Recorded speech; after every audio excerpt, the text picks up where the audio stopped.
روزے رسول پہ درس حدیث دیا ہے، ایک بار بھی ایسا نہیں ہو کتاب کا ورق پلٹا اور آواز بھی پیدا ہوئی، بے سانس بھی آہستہ کے دربار نبی ہے۔ اور یہاں ہماری حالت کیا ہوتی؟ جمعے والے دن اجتماع کے بعد ہم آنکھیں بند ہیں اور تخیلات میں غوطہ لگا کہ ہم در حبیب تک پہنچے ہوتے ہیں، آنسو بھی بہا رہے ہوتے ہیں، یار وہاں تو حضور کی چوکھٹ نصیب ہوئی ہے، وہاں تو مواجہ شریف کے سامنے گزرتے ہوئے کیفیات عجیب ہونی چاہیے تھی، لیکن وہاں بھی لوگ دھکے بھی دے رہے ہیں اور اونچی آواز میں بول بھی رہے ہیں۔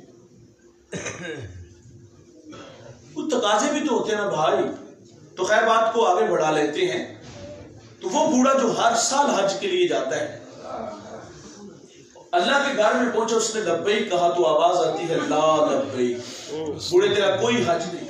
جو ساتھ نوجوان تھا وہ چونک سا گیا، اس نے کہا بابا جی آواز نہیں سنی؟ کہا پتر یہ آواز میں 70 سال سے سن رہا ہوں۔ وہ جوان کہتے بابا پھر بھی آتے ہو؟ اب کلیجہ پھٹنے لگا، رو کے کہا بتا بیٹا اس در کے علاوہ کوئی در ہے جہاں جا کے میں دامن پھیلاؤں؟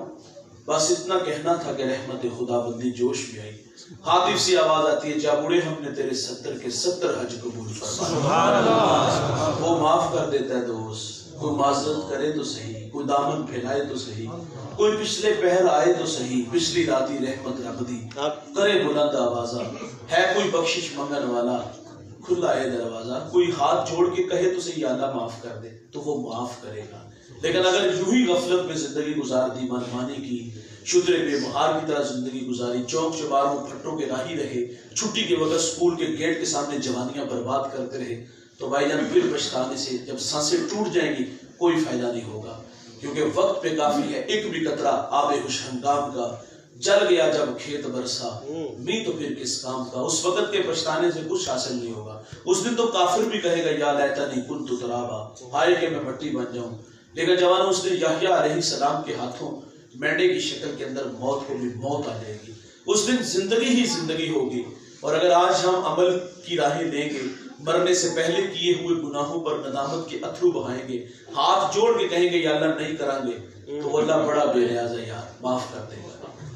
ایک بہت بڑا نام ہے، تصوف کے 10 بڑے اماموں میں ایک امام ہے حضرت بایزید رضی اللہ تعالیٰ عنہ۔ آپ کے شہر بستان میں ایک عورت گھر بناتی ہے اور اداؤں سے جوانوں کو لوٹتی ہے۔